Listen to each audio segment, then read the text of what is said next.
One of the biggest issues I have whenever I'm reading a visual novel is that often a fair portion of the characters act in a fashion that's just completely bizarre for no explicable reason. When I first started getting into these stories, I didn't particularly mind, but now after being inundated with stupidly childish characters, overboard tsunderes, characters lacking even the most basic common sense, and the completely crazy, it's getting to be just a bit old. Today, I'll be reviewing a story that takes at least one step forward with its characters. Not in the sense that they're even remotely close to being normal, because in no dimension in existence do any of the characters in this story even come close to normal, but rather because all the characters actually have backstories that explain their bizarre behavior. Ladies and gentlemen, may I present Grisaya no Kajitsu.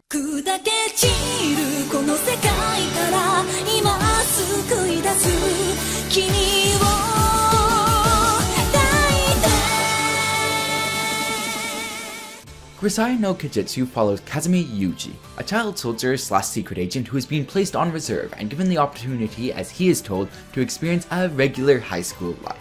This normal high school experience consists of going to Mihama Academy, a huge private boarding school surrounded by tall walls and containing only 6 students, including Yuji himself. All of these students, other than Yuji, are female, and all of which, including him, are recovering from various past traumas. So as you can see, a perfectly normal high school life.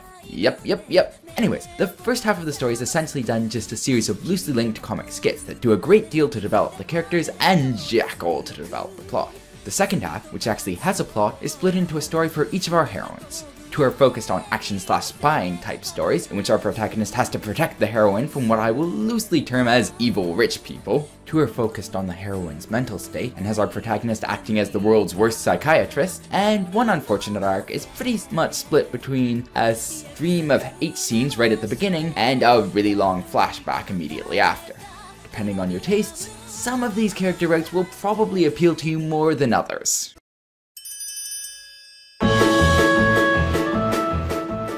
So here's all the characters, and here's my brief summary of them. Now for a more detailed discussion. Amina is probably the most sane of the characters you encounter in this story. She's the oldest student in Mihama Academy, and acts as something of a mother figure for the other students. Her one quirk, or at least her most notable one, is to strip down and change in our protagonist's bedroom. Oh, and not particularly caring that our protagonist is watching her do it. Next up, we have Makina, an immature smart aleck with a speech impediment.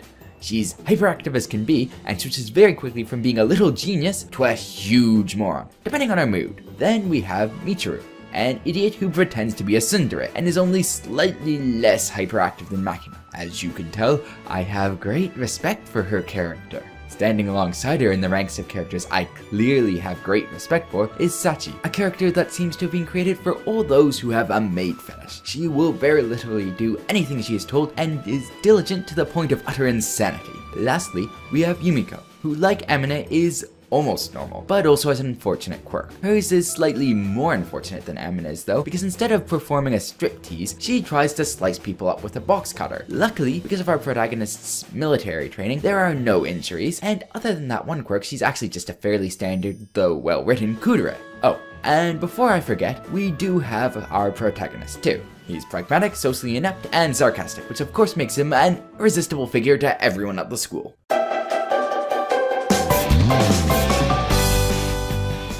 As I mentioned in the intro, one of the things that this story does that I think is really great is that it actually explains why the characters act kind of crazy, as opposed to just leaving it as because funny or because moe. It does a great job developing the characters and showing their backstory such that you can actually see how they came to be the way they are, and you can really empathize with them. While I didn't exactly like all the characters when I was first introduced to them, there was not one that I did not like by the end of their character route. On that note, the character routes, I think, for the most part, were incredibly well done. The plot for Yumiko and Makina's routes are compelling and exciting. Sachi and Michiru's routes were filled with emotions and more than a few tears. Honestly, I think I cried more at the end of Sachi's route than for anything else I've read since Clannad, and Amina's route has a pretty decent survival horror thing going on in it. Lastly, I'd like to praise this story for its choice system. It has relatively few of them, and they are relatively straightforward. This is one of the few VNs I've read where I didn't feel like it was necessary to go and look at a walkthrough to get through it.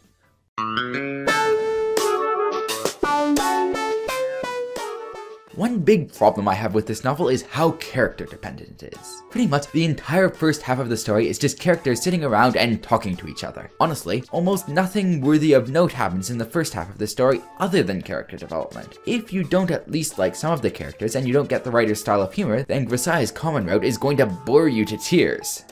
I also hate this novel's freaking 8 scenes. I know 8 scenes are hardly a rare occurrence in VNs, but they really bugged me in this story for a number of reasons. Firstly, pretty much the entire first half of Emine's route was just one 8 scene after another. You should not have to wade through that much junk just to get to the plot.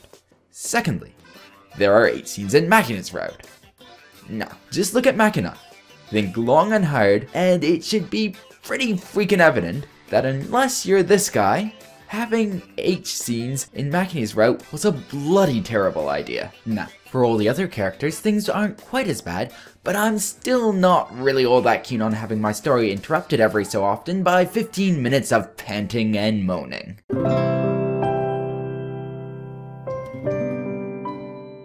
Honestly, I really enjoyed Grisai, but I would hardly recommend it to everyone. A high tolerance for slice-of-life comedy is necessary to get through the first half of the story, and a high tolerance for hentai is necessary to get through the second. If you can deal with both of those aspects though, I would recommend it wholeheartedly.